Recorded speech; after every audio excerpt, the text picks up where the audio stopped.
Assalamualaikum warahmatullahi wabarakatuh. Perkenalkan, nama saya Kamila Kuswanti, NPM 1962201031. Baiklah, di sini saya akan menjelaskan materi tentang Otoritas Jasa Keuangan atau OJK. Terdapat pembahasan pokok, yaitu ada 4 pembahasan pokok. Yang pertama, penerbitan sekuritas pendaftaran. Yang kedua, persyaratan laporan berkala. Yang ketiga, penerapan ketentuan Sarbanes-Oxley Act tahun 2002 di pasar modal Indonesia. Dan yang keempat, ada persyaratan pengungkapan. Baiklah, langsung saja ke materi pertama, yaitu penerbitan sekuritas atau proses pendaftaran. Tujuan OJK dan penawaran umum. Penawaran umum terbagi menjadi 2, yaitu pernyataan pendaftaran atau proses penawaran umum sekuritas diawali dengan penyusunan pernyataan pendaftaran.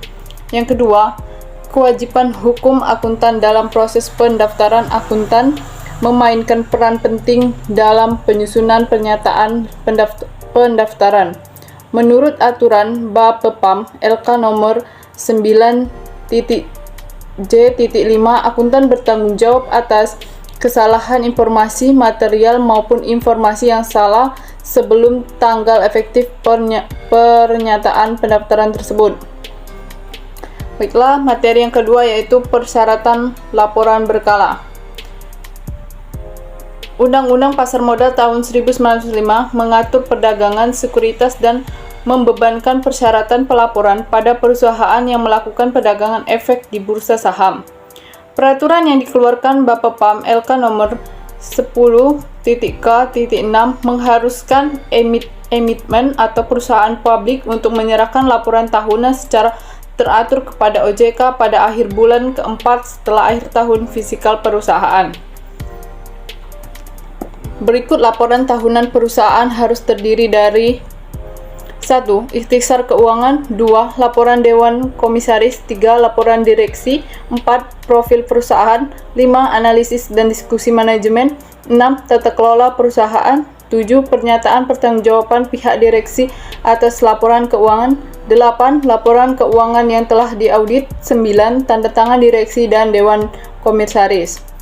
Baiklah, materi yang ketiga yaitu penerapan ketentuan Sarbanes-Oxley Act tahun 2002 di pasar modal Indonesia. Penerbitan Sarbanes-Oxley Act tahun 2002 atau sering disingkat SOX pada bulan Juli 2002 telah membawa pengaruh yang signifikan bagi profesi akuntansi di seluruh dunia. Berikut ini beberapa ketentuan SOX yang diadopsi di Indonesia.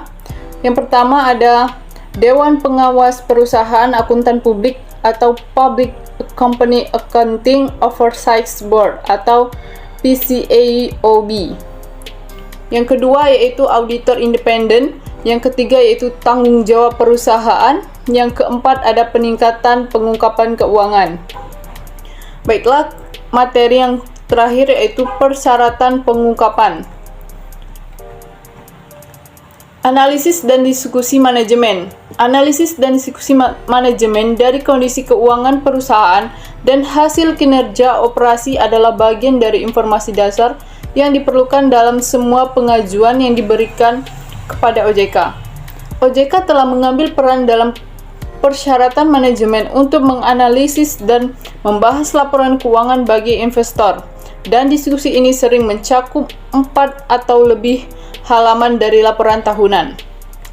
Yang berikutnya yaitu tentang pengungkapan pro forma. Pengungkapan pro forma dasarnya penjelasan atas penyajian keuangan yang diambil dari laporan keuangan. Pernyataan pro forma digunakan untuk menunjukkan dampak dari transaksi besar yang terjadi setelah akhir periode fiskal atau yang telah terjadi selama setahun, tetapi tidak sepenuhnya tercermin dalam laporan keuangan perusahaan. Baiklah, sekian materi yang dapat saya sampaikan. Saya akhiri, wabillahi taufiq wal hidayah. Wassalamualaikum warahmatullahi wabarakatuh.